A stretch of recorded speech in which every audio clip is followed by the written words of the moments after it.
1948年11月初，辽沈战役结束后，全国的军事形势发生了根本变化。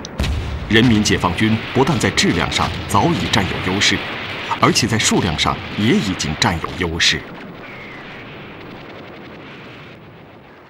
平津战役之前的中国革命战争的形势，简单的说，就变为敌弱我强，变为这个形势。这是此前中国革命战争长期以来没有的一个好时机。就随着辽沈战役在1948年11月2日的结束，我军和国民党军队的比例发生了彻底的改变。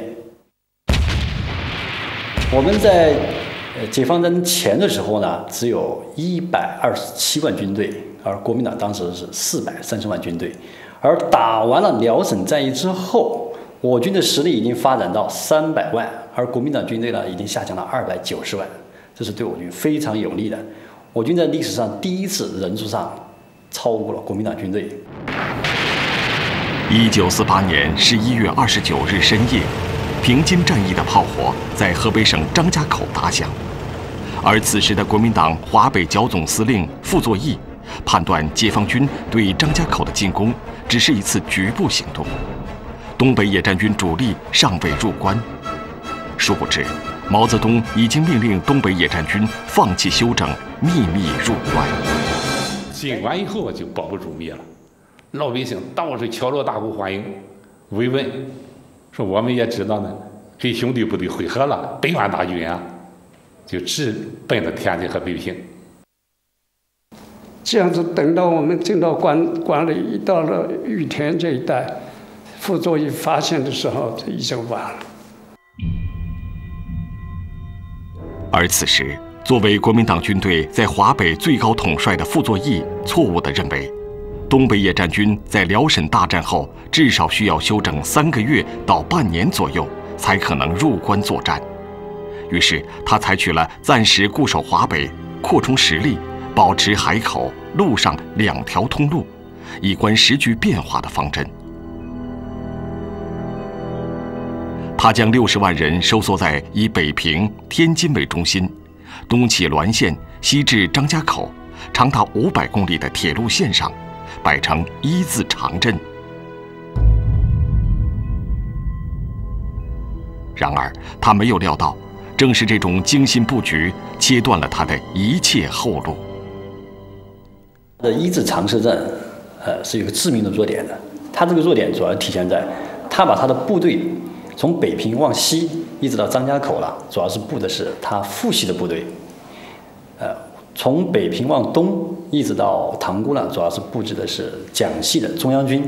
这个布置就表明，就是他一旦战事不利，他的主力傅作义的主力呢将逃回他的老巢绥远，然后他指挥不动的中央军呢可以由海上塘沽逃到南方去。这个部署给毛泽东提供了机会，给我军提供了机会。参加平津战役的中国人民解放军行动神速，切断了傅作义的南逃西撤的通路，并把傅作义的部队分别包围在北平、天津、张家口、新保安、塘沽等地。毛泽东以超人的胆识，对傅作义军事集团采取了滞留华北、分割包围、就地歼灭的战略方针。同一时间，双方和平谈判的帷幕已经悄然拉开，千年古都北平的命运将会在这场硝烟与争夺、交锋与谋和之中走向何方呢？它美丽丰饶，它古韵悠长。当他们的生命历程都被定格在1949时，荣辱兴衰、爱恨悲欢一一浮现。他们饱受的炮火与苦难何其相似，他们迸发出的斗志与激情何其壮哉！系列节目《1949城市风云》，传奇中国，精彩奉献。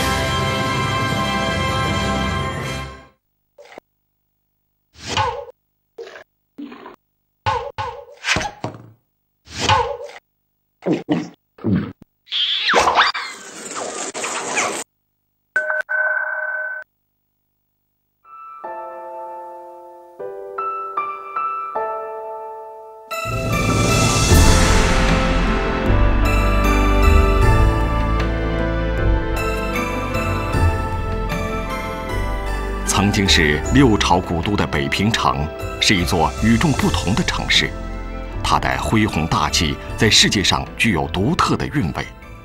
孙中山曾经说过，北京是中国首都，如有攻占，那么登高一呼，应者云集，是为上策。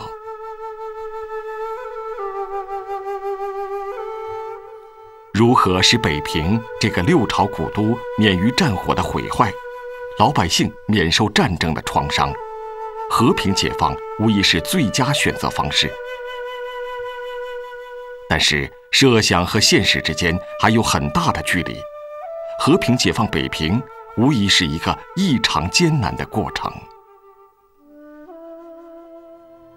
在这个过程中，北平的地下党组织勾织了一张地下工作网，进行了一场精彩的红色地下暗战，在促成北平的和平解放过程中起了至关重要的作用。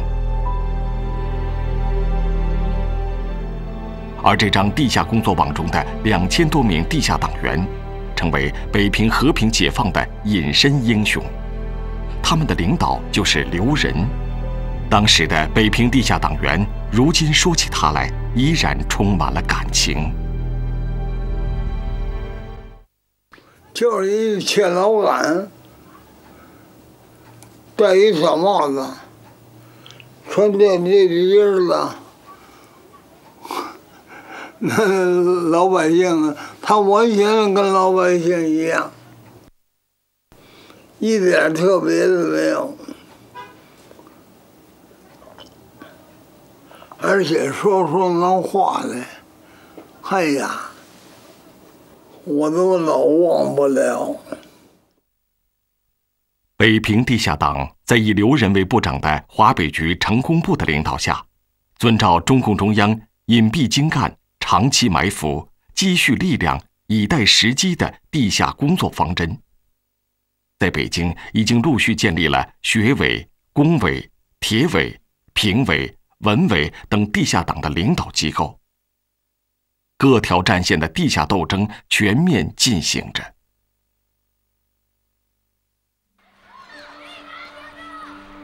我也根据地下党组织的命令，隐蔽在自中小学里。这是我和父亲唯一的一张合影。父亲牺牲前经常跟我们讲，他的遗产不会留给我们，希望我和哥哥长大后能依靠自己的能力生活。所以在1948年的春天，我们就把放在我名下的老宅子办成了自中小学。自中小学表面看来与普通小学没什么两样，但是在内部，共产党员已经占到了一定的比例。我也是学校里的地下党员之一，但是我对其他的人究竟谁是地下党员并不知情。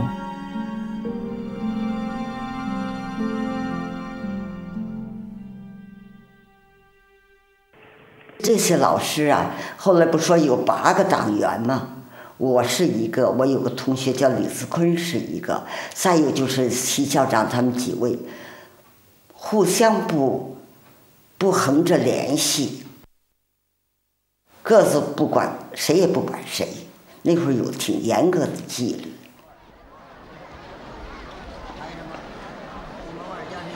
和我一样隐蔽在北平的地下党员，根据成工部的指示，各自执行着任务。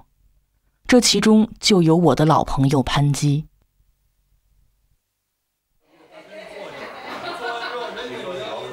潘基老人已经80多岁了，他们家的3个姐妹当年都是地下党员，在不同的城市进行着地下斗争。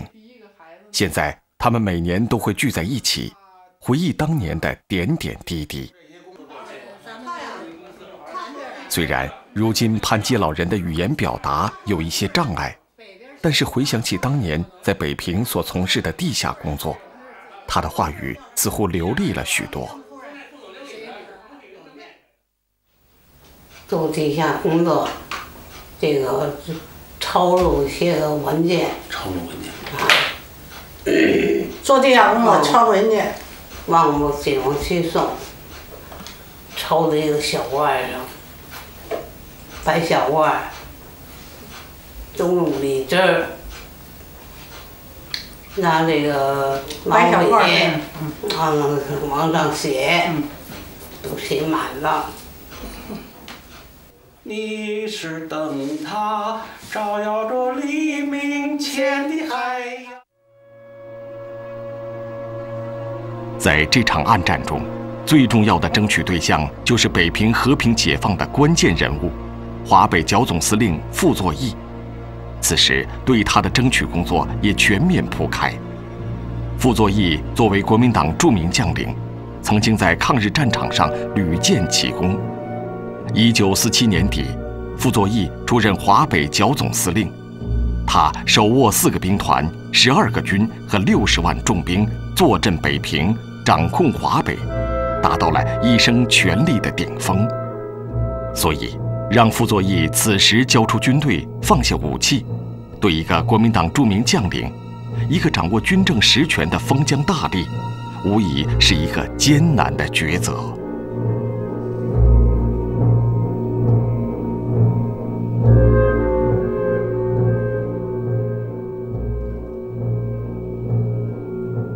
为了争取北平的和平解放，党中央指示北平地下党要通过各种途径，争取让傅作义放下武器，与共产党进行和谈。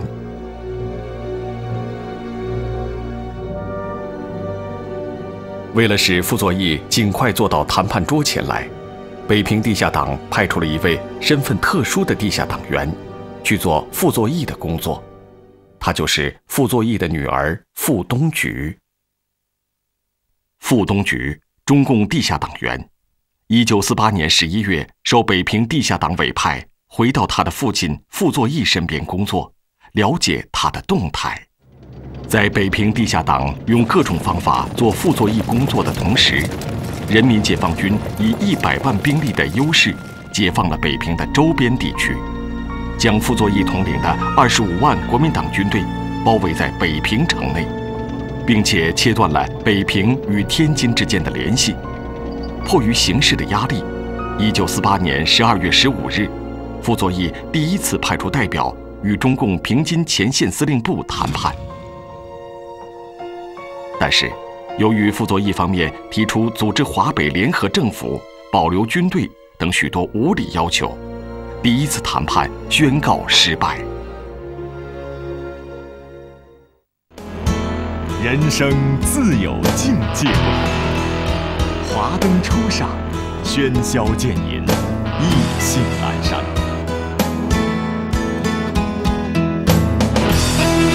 纪录片栏目《传奇中国》，璀璨呈现。传奇从现在开始，看中国。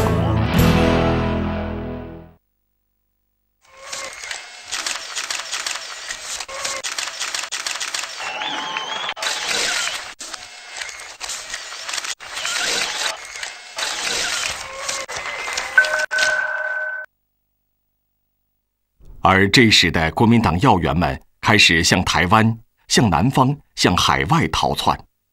此时，在北平城内争夺物资、资金，特别是争夺重要的工厂、学校，成为了国共双方的又一场较量。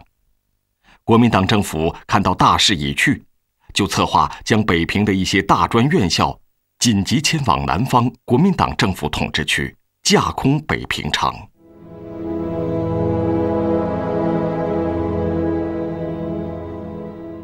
那国民党呢就想把北平的一些重要的物资、重要人员、学校、工厂想往南迁，而我们的北平的地下组织呢做了大量的工作，反对国民党的这个南迁计划，这个做得非常好。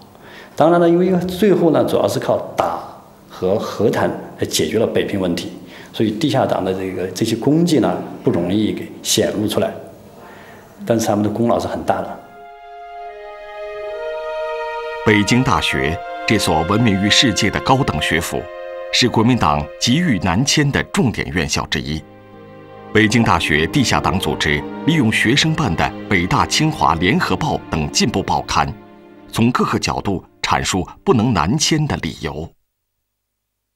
每半个月有一个时事评论，这个时事评论呢，都是我们根据解放区的广播写的，所以对国民党很不利。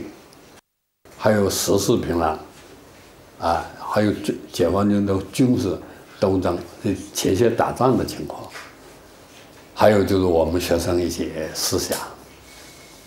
比如说，我暑假回南方去，我在南方看到了什么东西，这里边都写在里头，这样呢，就是把很多那个南方当时还是国民党统治区里边许多的事情都给揭露出来了。与此同时，徐悲鸿担任校长的北平艺专也收到了南京教育部要求南迁的急电，还专门汇来了一笔应变费，专供学校南迁之用。和其他各校一样，北平艺专的地下党立即组织进步师生，展开了一场保护学校、反对南迁的斗争。当时北平艺专的地下党支部书记是北鸿这个学生，画得很好，油画系的学生叫侯一鸣，他经常的接触北鸿，所以在开会以前他就做好了工作。我当时也是地下党的负责人了，怎么对待这个南迁的这个举动？那么我们发动群众，进行一场全校性的大辩论，布置了大家发言，所以在开会的时候，大家都不赞成北平艺专南迁，都说我们都不走。同时，在全校的师生大会上，这个南迁的事情就被否决了。徐悲鸿在校务会议上明确提出不迁校的主张，经过激烈的辩论，正式通过了不迁校的决定，并决定将南京汇来的应变费分发给学生会和教职工，用作购买粮食，为保护学校、迎接解放做准备。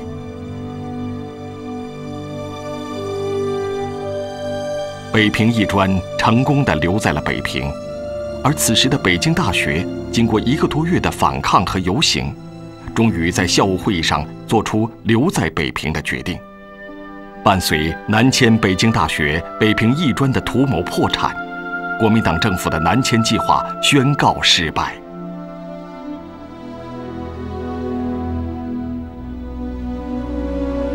此时，和平谈判还没有取得成功。北平的民主党派和各方面进步人士积极推动和平解放进程。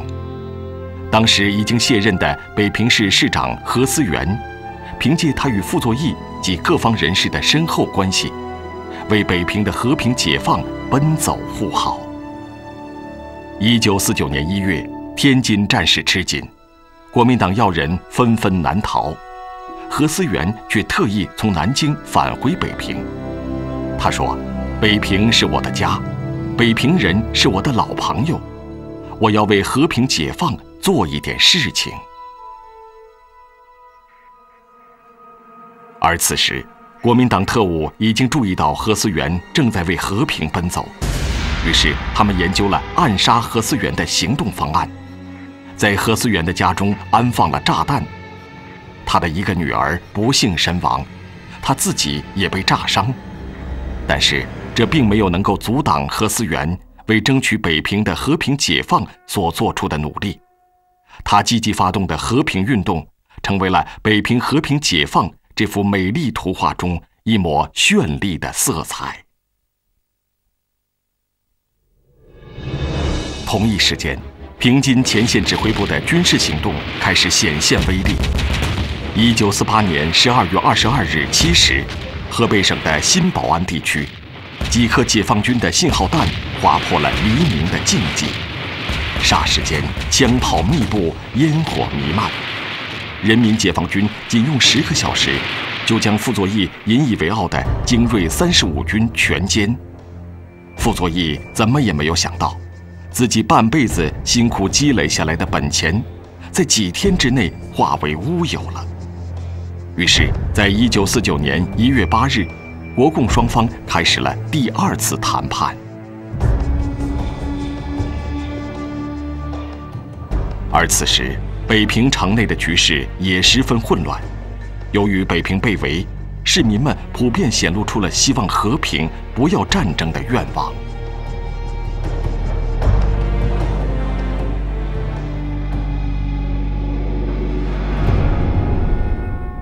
北平市内是挺困难的，北京市内围着城，到处是垃圾，粮食天天在涨钱，是吧？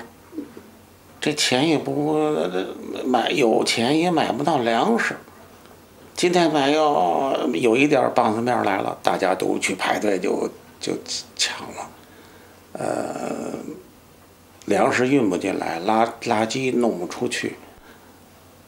北京人的心情呢，当然不希望他。北京人就觉得北京是一个福地，是一个皇城，是多少代几代皇帝都在这儿。说北京不会打，老百姓期盼着不打。虽然北平城内的老百姓希望能早日看到和谈的成功，使生活走上正常的轨道，但是第2次和平谈判还是由于傅作义的犹豫不定而宣告失败。虽然形势的发展已经使傅作义没有了太多发动战争的本钱，但是即将开始的第3次和谈，最终能否取得成功还是未知数。北平的局势还处于武力解决与和平解决的焦灼状态中。如何保护古都北平，成为了重中之重。